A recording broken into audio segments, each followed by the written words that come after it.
Okay, this is over section 2.1, part 2. So we're going to be starting at example 7. And this is with the word problem. So it says, Elena and Tom drive away from a restaurant at right angles to each other. So we know that this is right angle. Elena's speed is 35 miles per hour and Tom's is 40. Express the distance between the cars as a function of time, d of t. Find the domain of the function. All right, so let's say that this is Elena. And so her speed is 35 miles per hour. And so this is Tom. And he's traveling at 40 miles per hour. All right, so they're leaving the restaurant, which is here.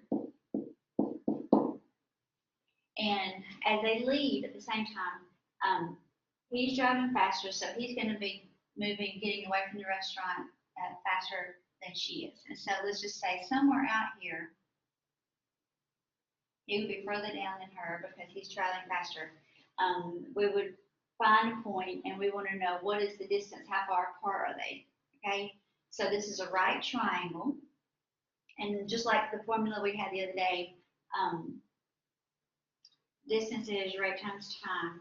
So we can say that how far she is, this point right here, is going to be 35 miles per hour times the time.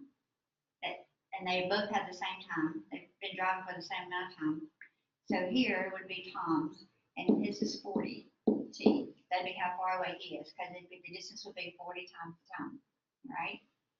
And so we're wanting to find, we want to write an equation to represent this length right here. So this is a right triangle, so we use Pythagorean theorem. So we would have a squared plus b squared equals c squared. Okay? So they want us to use d of t for this. So we have, let's say we said this is Elena's. So this length right here is 35t. And we square that. So the length of this side for Tom is 40t. And we square that. And this is going to equal d of t, the distance between them, squared. And so if we square 35, we get 1,225, and this would be t squared plus 40 squared is 1,600 t squared, and this equals d of t, and that's squared. All right. So these are like terms. I add this together, and I get 2,825 t squared equals d of t squared. And so I'm trying to find the distance, which is what this side is, which will be our c squared. And so I just take the square root of both sides. And this is going to give me d of t equals, if I take the square root of 2825, it's a decimal, so this rounds to like 53.15, and then the square root of t squared is just t. So this would be my function, all right? So it wanted us to come up with, express the distance between the cars as a function of time. So here's the function. And then they want us to find the domain for which, for the function, all right? So this is a word problem, and t is, our variable is time. So we're not going to have a negative time. So the domain would be that t, it can be between 0, and then it could be anything larger than that. So it goes from 0 to infinity. Okay, we could write it this way. Or we could say t has got to be greater than or equal to 0. All right? because we would have our starting time, which would be 0, and then it could be anything positive, but we're not going to have a negative time. So this would be the domain. Okay. All right, this next one, it says the supply store has 20 feet of dividers with which to set off a rectangular area for the storage of overstock. If a corner of the store is used for the storage area, the partition need only form two sides of a rectangle. Express the floor area of the storage space as a function of the length of the partition. And then we'll find the domain graph that does that. All right, so we have the store. And so we're going to use a corner of the store, and we're going to use these. We have 20 feet of little partitions, like these row partitions, that we can put here to separate this area for some overstock. Okay? So they want us to express the floor area as a function of the length of the partition. All right, so if we think about this, if I let this side be x, okay, because I don't know how long it is, then this side, I've got to use some kind of expression to represent it. Well, I've only got 20 feet of partition, so if this were 5, this would be 15. If this were 12, this would be 8. So in my head, I'm doing 20 minus whatever this value is. So this length is going to be the total, which is the 20 feet, minus whatever this side length is. Okay? And so now we're talking about the area, so that is length times width. So number part A, this would be the area equals x times 20 minus x. Okay, and so we can distribute this, and I would have 20x minus x squared. So it's a quadratic. We're going to get a parabola. All right. Now B says find the domain. Okay. We have 20 feet of partitions. So I could, if I said this side was 0, that wouldn't make any sense because then it wouldn't be a rectangle. All right. It has to have some kind of length to it. And if I said it was 20, then this side would have nothing. And so it would just be a straight line. It wouldn't have a way to close this side up. So I know that it has to be the smallest, it cannot be 0. It has to be greater than 0. And it cannot be 20, so it has to be less than 20. I've only got 20 feet of partition. So the domain has to be some number between 0 and 20, but not including that. All right? So, all right, 0 is less than x is less than the 20 feet. Or I could write parentheses 0, 20. All right? And then C says graph the function. So I can use my graphing calculator for this. I'll pull this up. I go to y equals, figure this out, and then I type in my function, which was 20x minus x squared. Now when I hit graph, I'm probably not going to see much. Okay, so I see something coming up here, but I know that this is going to go out, it's going to be between 0 and 20, and the standard graph is only to 10. So I need to change my window setting if I want to see this. So I know I'm not going below 0. So I'm going to let my minimum x value be 0. And then I'm going to let my maximum, I know it's not going over 20, so let's just say, let's let it be 22. Okay. And then I'm going to count my ones.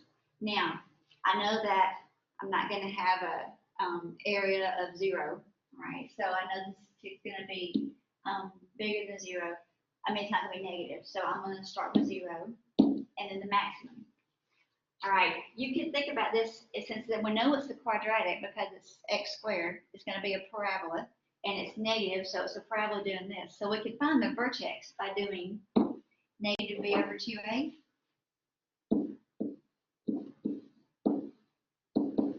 So here's my function.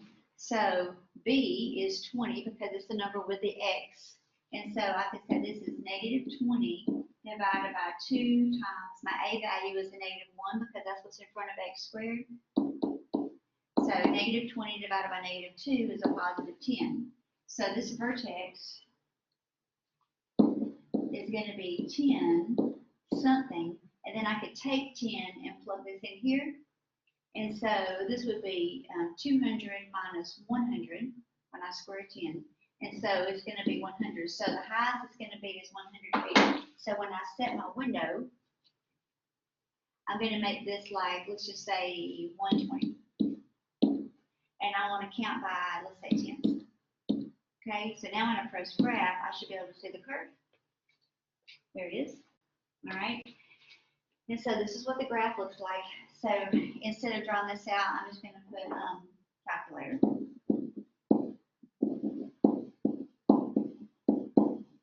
Okay.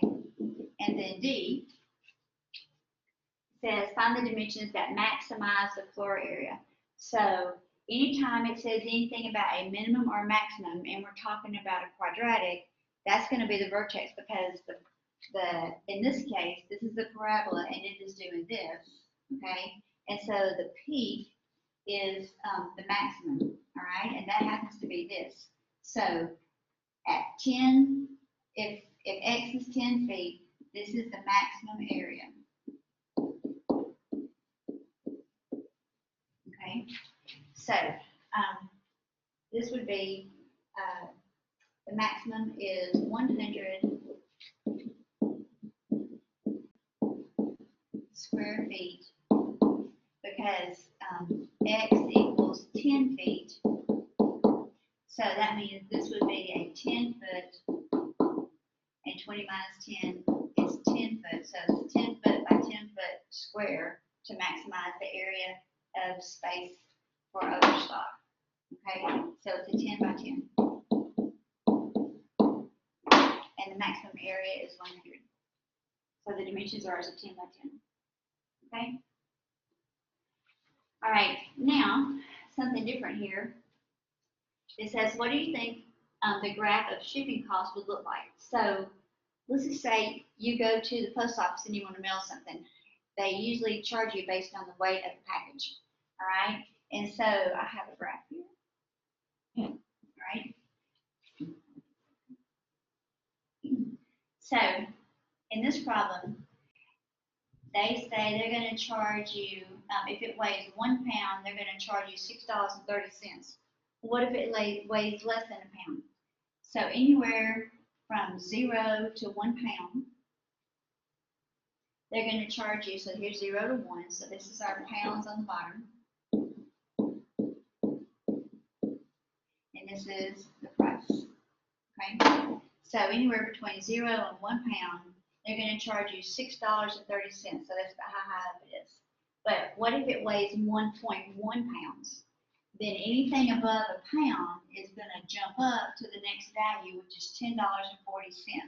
So that's why we have an open circle here at 1, because it wouldn't be 1 pound exactly, but anything above 1 is going to be $10.40.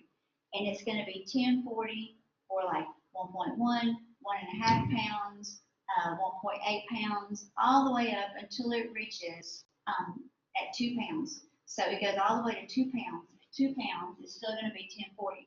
But anything above 2 pounds is going to jump up and be the next price, which would be $13.85. And so anything all the way, which is larger than 2, up to equals to 3 pounds is going to be $13.85. And then just more than 3 pounds, it jumps up. And this pattern just continues. Okay. And so what we get is called a step function. And it looks like these little steps going up. Okay. So we have these little horizontal increments here, and they're increasing the way these prices are going. All right. So this is an example of a step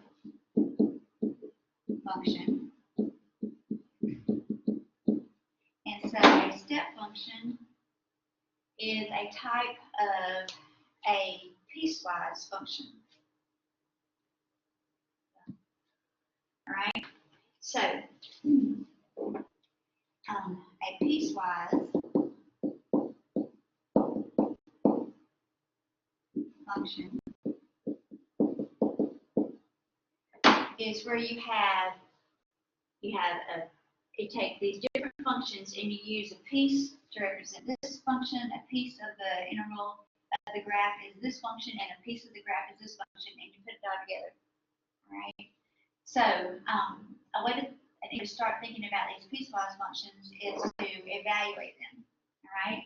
So we have these three different functions, and what this is saying is anything less than -2, any x value below -2, it's going to be represented by the function x plus 1.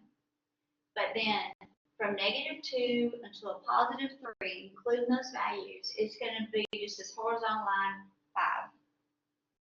And then anything larger than 3 is going to function x squared. So we have all these, we have three functions, and we're just graphing a piece of this one, a piece of this one, and a piece of this one, putting it all together on one graph. All right. Now, they want us to evaluate this. So here our x value is -5. That's what this is saying. X equals -5. So then what is y going to be?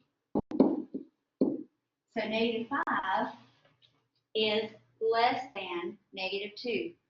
So then I'm going to use this function, all right? So I'm going to here, f of -5 would be -5 plus 1. So I'm going to use x plus 1, and I plug in -5, and I get -4. So the answer to this, the value of the function at -5 would be -4, because I would get the point -5, -4. Okay. Now for f of -3, then you see these different functions and you look at their domains and you say, okay, which one would I use to represent -3? -3 is still smaller than -2, so it's going to be this function again. All right. So it's going to be -3 plus 1, which is a +2. So that'd be the answer. Okay. Now f of 0. All right. 0 is between -2 and 3. So for this, I use this function, which is just 5. I don't have an x value. I mean, there's no variable here, so the answer is 5. If I plug in any number between -2 and 3, including those, my answer is always going to be 5. So that's the answer for this one. Okay? And then for f of 3,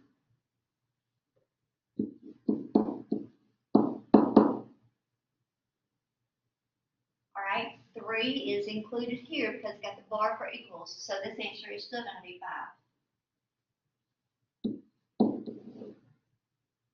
And now, f of 10, this is my x value. So I say, okay, which of these functions includes the number 10 as an x value? Well, 10 is greater than 3. So it's going to be this function, x squared. So that means I'm going to have 10 squared, which is 100. And so that'd be the answer for that f of 10. All right? So you're looking, these are x values, and you're trying to decide which function can you use to plug that number in, and it has to meet the domain criteria. So 10 is greater than 3, so we use this one. But 0 was between -2 and 3, so we use this one. And then like -5 was less than, so we use this one. All right? Okay? Now, to graph these piecewise functions, we have only 2 here, so it's a little bit smaller. So for all the values below 3, we're going to use this function, and for 3 or larger, we're going to use this function. Okay, so an easy way, this is how I try to do it step by step to help you understand how to draw these graphs by hand. Then you're going to do start with the first function, pick a number in the domain, and then use the endpoint. So we're going to have to use 3, and then we're going to pick another number that is, in this case, less than 3. All right. So I'm going to come here, and I'll do this in blue. All right. So I'm working on this first function up here, which is 1/3 x plus 3. All right. And so I've got to use the endpoint. So I'm going to use 3. So I'm going to find f of 3. So this would be 1/3 times 3 plus 3. And so 1/3 times 3 is, that 3's cancel, that's 1. 1 plus 3 is 4. All right, so this tells me I have the ordered pair 3 is what I plugged in for my x value, and I got the number 4. All right? So now I have to pick a number in the domain. And so I can pick any number I want to that is smaller than 3, but I want it to fit on this graph. All right? And I would like for it to be a nice number. So since it's got a fraction, it'd be easier to pick a number that is a multiple of 3. So let's use 6. Okay? So if I use, if I try to find f of 6, then I would have, this would be, I'm sorry, I'm going below, so let me use negative. I could use, since it's got to be less than 3, I could use 0, -3, or -6. So let's use 0 is easy. So we use 0. So 1/3 times 0 plus 3. So this is 0 plus 3, this equals 3. So I have the ordered pair 0, 3. So now I'm going to graph these points. So I have 3, 4. It's here. All right. This, I plugged in the number 3. This is doesn't have the bar, so this is going to be an open circle. But now 0 is in a number that is actually in this domain, and so this is going to be closed, you could say. All right. So this is going to be open, and then I have the point 0, 3, and that's the point on the graph. And then this is a line, because this is a line where the line intercept will be 3, and the slope is 1/3, so it's coming like this. So it means I would have another point. If I go down 1 and left 3, I would have this point. Down 1 and left 3 would be here. So and it's going to go forever, because this is for all the x values that are smaller than 3. Now I went over too far.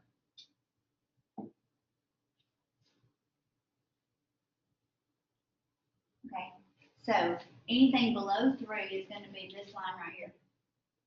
Now, in green, I'm going to do this bottom function. So that is -x, and that's for anything 3 or larger.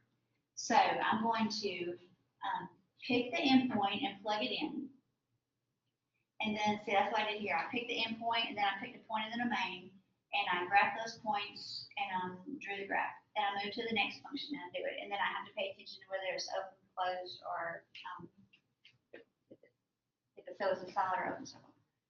All right, so now I'm doing -x is the function. And I've got to pick this endpoint. So I've got to use 3. So I'm going to find f of +3. So when I plug in +3 for x, that gives me -3. So this is the ordered pair, 3, -3. And this has the bar under it for equal, so that means it includes this point, so this is a closed circle. Now, I can pick another number, I can pick any number I would like that is larger than 3, but I want it to fit on this graph, so let's just go all the way over here to 6. So, if I find f of 6, that's going to be -6. So then I have the ordered pair 6, -6. And so this will be closed because that is in the domain. All right. Now, so I'm graphing, let's say 3, -3. So 3, -3 is here, and that's a closed circle. And then I'm graphing 6, -6. And so I get this line, and it's a line with a slope of -1. So we know it's this line that comes straight down through here, and this. And it keeps going because it's this function for all values 3 or larger. And so, see, it looks like it took a part of this graph and a part of this graph and stuck them together on one coordinate plane. Okay, that's why it's called a piecewise function. All right. All right, so now here's another one. This has 3 parts, and we're going to graph it. So we're going to start with this top function. So we have f of x equals 4. And so we're going to have to use 0 because that's our endpoint. So I'm going to find f of 0. Well, this is just horizontal line 4. So this is going to be 4. I don't have anything to do. So I have the ordered pair 0, 4, and that it's got the bar under it, so this is closed. Now, think of another number that is below 0. So we can use -2. So f of -2, but there's no variable here, so the answer is just going to be 4. So I have the point -2, 4. And so this is in the domain, all right? And so it's going to be, you can say it's close because it's part of it. Then I graph this. So I have 0, 4, and -2, 4. And I can see it's a horizontal line, and it's just going to keep this for all the values below 0. So 0 or below is going to be this horizontal line. So it's going to be okay. Now, in blue, we'll do this next one. So we have f of x equals 4 minus x squared. All right. So x is any value that is greater than 0 and less than or equal to 2. So I've got to use these endpoints. All right. So I'm going to plug in 0. F of 0 equals 4 minus 0 squared. So this is just 4, which gives me the ordered pair 0, 4. But for this one, we would say it doesn't include it, so I would say that this is open. All right, then I have to use 2. F of 2. So I would have 4 minus 2 squared. So 4 minus 4 is 0.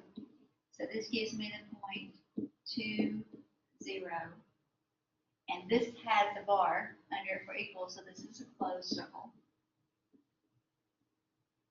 And now I need to pick a number between here. So let's just pick 1. You can pick 1.5 or whatever, but I'm going to pick 1. So I'm going to find f of 1. So this is 4 minus 1 squared. So 1 squared is 1. 4 minus 1 is 3.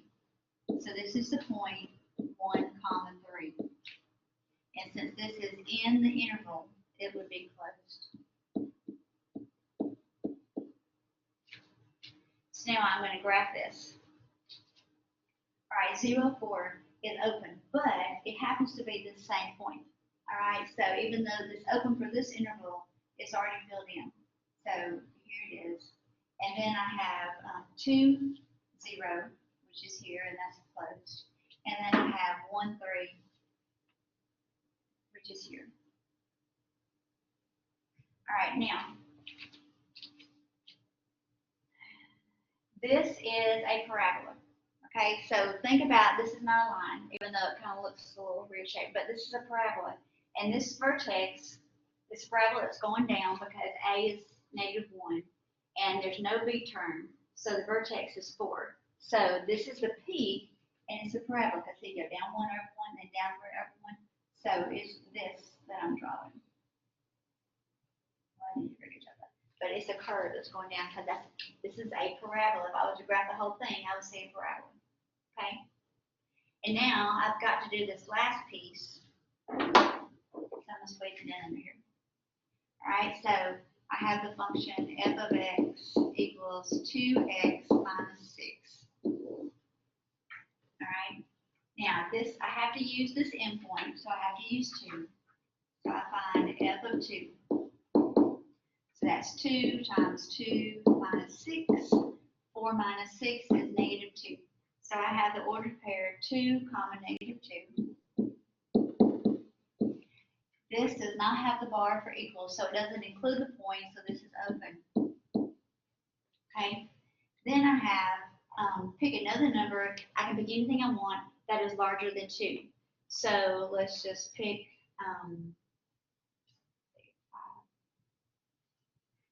all right, I'll pick 5. So f 5, making sure it would fit on the graph. So this would be 2, times 5 minus 6. 10 minus 6 is 4. So this gives me the ordered pair 5, 4.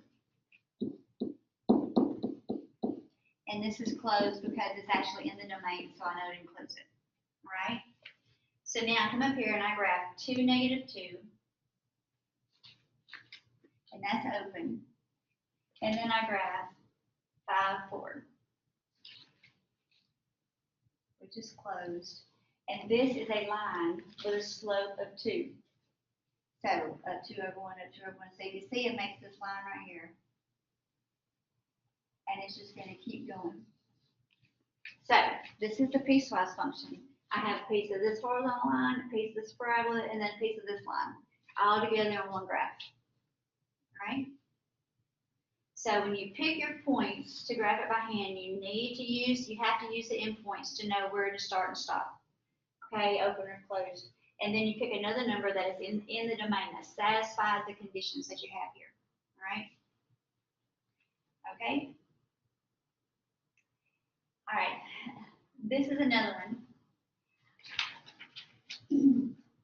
All right. So we had this top function. X squared minus 4 over x plus 2. Okay, so if I use, so x can be any number, but it cannot be -2. Because if I plug in -2 here, it's going to be 0, it would be undefined.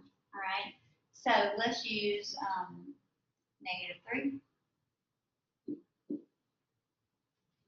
So I'm going to find f of -3. So plug in -3 squared minus 4 over -3 plus 2. So this is 9 minus 4, which is 5, over -1. So this is, and that equals -5. So I have the ordered pair -3, -5. And now I'm going to pick a number that is larger than -2, because I got to pick some numbers on each side. So let's just say I pick 0. That's easy to use. So if I find f of 0, I have 0 squared minus 4 over 0 plus 2. And so this is -4 over 2, which is -2. So this is the ordered pair 0, -2. I didn't write down. Okay, so these are all in the domain, so they would be closed.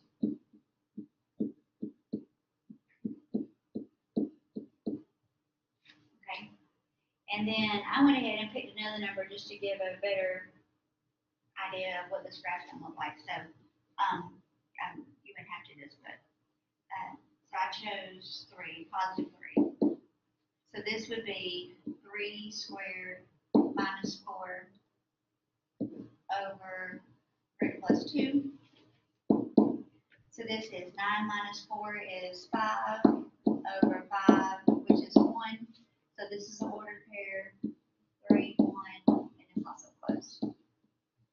So all these are closed. I can't even use 2, like I would have said only pick an endpoint or something. I can't, because it would be undefined and I wouldn't have an answer for it. Okay, so I'm going to graph these points. So I have -3, -5, 0, -2, and then 3, 1. So if you may not know, but this numerator factors into x plus 2, x minus 2, so the x plus 2s would cancel, and I'd be left with x minus 2, which is a straight line. So this would be this line right here. But it is not defined if x is -2. So I'm going to come back in at -2. I'm going to come down here and I'm going to erase that little piece right there. So it's going to be open at -2 because it can't be -2 because I can't divide it 0. So then I don't really have to work with this one because this can only be the number -2. So this means I've got the point -2, 3. All right. So at -2 and only at -2, this answer, this graph is going to be 3. So here it is. That's the function. It's this line. I have a gap here because it's undefined here, and they said let's let negative 2 be 3. So that's how you would graph that one. Okay. All right. Now, this is some new notation for you. This symbol looks like double bars. Okay. Let's go kind of close at each end. And it is the greatest, it means the greatest integer. So that means it's the greatest integer less than or equal to x. So I have a number line drawn here to get you thinking about it. All right, if I plug in negative 4 for x, then here is negative 4.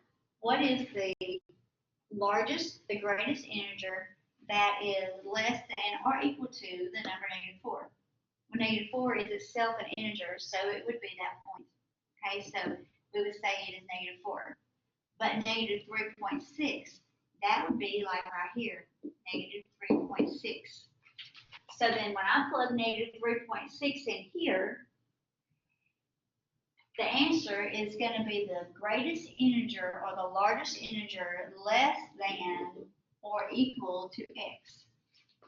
So integers do not include decimals. Okay, they're like counting numbers or whole numbers, but they can be positive or negative, where whole numbers are just positive. So negative 3.6 is here. So what's the biggest integer that is less than or equal to this? I cannot go over negative 3.6 because that's a decimal, it's not an integer.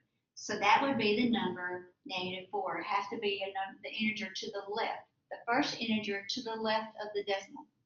So that's why this answer is negative 4. Negative 3 1/4. So that'd be like right here. So what's the greatest integer that does not go over this? Negative 4. Okay. Let me come over here and look at these positive numbers. So 2. 2 is itself an integer. And so that would equal 2. Because it can be less than or equal to it, so it can be 2. 2.1 would be about right here. So what's the biggest integer that does not go over this? So you're looking for the largest integer to the left. So that'd be 2. 2 3/4, that'd be like right here. So you're still at 2. All right? So the answer for all these would be 2. And it's going to be 2 for any number between 2 and 3. But it can include 2, but it cannot include 3. All right? So we have all these numbers inside here, in this little interval right here, would be equal to 2 for greatest integer. So like right here is 0. 0 is an integer, so it would be here. 1/10 would be like right here.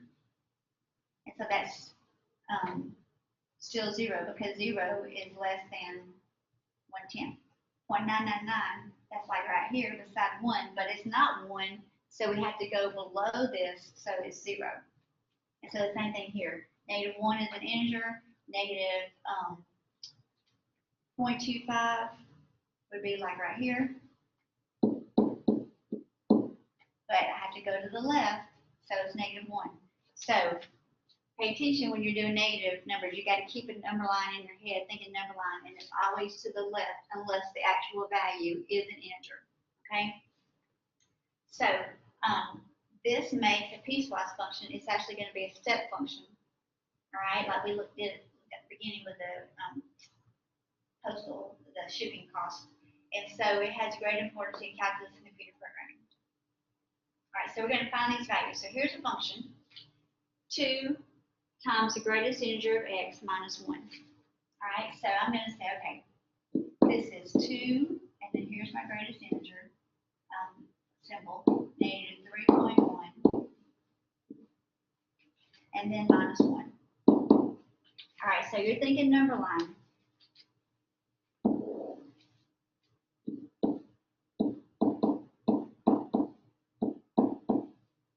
Okay, this is negative 3.1. So that will be like right here. So what's the greatest integer for this negative 3.1? You go to the left. it'd be -4. So this is 2 times -4 minus 1. Because I cannot exceed this value, this decimal, so I have to go back, so it's to the left. So this is -8 minus 1 is -9. -1.8. So 2 times the greatest integer of -1.8 of minus 1. So -1.8 is here. And so I go back to the left, so that's -2. So this is 2 times -2 minus 1. So -4 minus 1 is a -5. Now I'll plug in 2.4.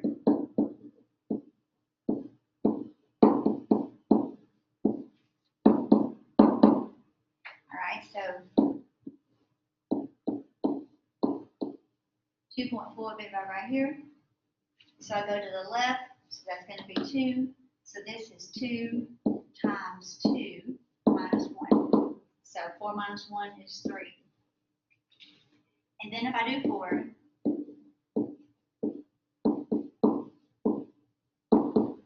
4 is an integer. So this is just 2 times 4 minus 1. So 8 minus 1 is 7. Okay? Now, there's a button in the calculator that does greatest integer.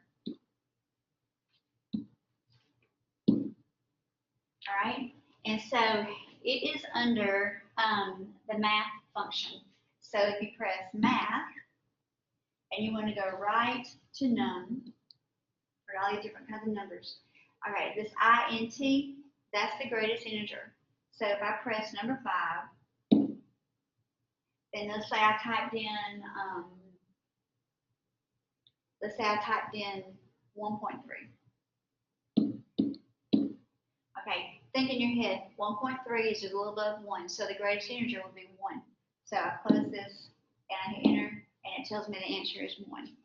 So like in this problem that we just did, if I wanted to, let's say I wanted to find -3.1, then I would have 2, and then I want to do times greatest integer. So then I would press math, go right to num, and 5 is greatest integer.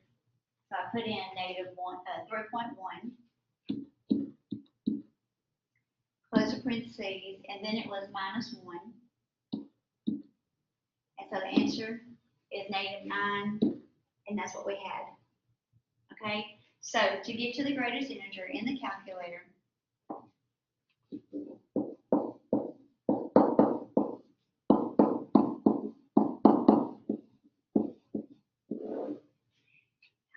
you're going to type in, you're going to press math, and then you're going to go right to numbers, and then it's number 5 is int, the greatest integer. Okay, and so now we're going to graph this greatest integer function. And so let's start with -1, all right? So let's say I want to know what is f of -1. Well, the greatest integer of -1 is -1. Okay? So I would have -1, -1. And so what if I had, let's go above that. So let's what if I had -0.8. So the greatest integer of -0.8 would be -1. So -0.8 would be about right here. I come down, it's still going to be here. All right. If I did f of -0.2, then I would have -0.2, and so that's still, I go to the left of -0.2, and that's going to be -1. So all these numbers between here, The cleaning supplies are in, we can see that in the front hall. Also, we have water bottles, so we will need to. all the way to 0. but it's not gonna be 0 because 0 is itself an integer and it's gonna jump up. So this is an open circle here, and then at 0 it jumps up. So for every decimal between 0 and 1, the answer is gonna be 0, but when I get to 1, it's gonna be an open circle because 1 is an integer and it's gonna jump up to 1. And then it's gonna stay 1 until I get to 2 and jump up. And then it's gonna stay 2 until I get to 3 and then jump up. So I get these steps and it just keeps going.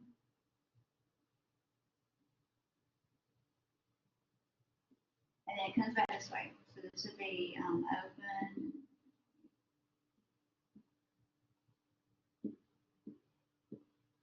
Right? So this is a step function, and it is the greatest integer function. All right? And you can do this in the calculator. You can go to y equals, clear this out, and I want to just graph the greatest integer of x. So I press math, go right to number 5, and inside here I put x, because that's my variable. Close this, and I need to get my, let's see, I press graph, and yeah, I'm going to have to change this. Let me get it back to the normal screen. So you press zoom, 6 is the standard window. And so I get these little steps. Now it's not going to show you the circles, so you'll just have to realize what's going on there. And so it starts with a closed circle, and the little segment ends with open. Close to open, close to open. But it's those little steps, looks like little stairs going up. Okay? So that is finally the end of section 2.1.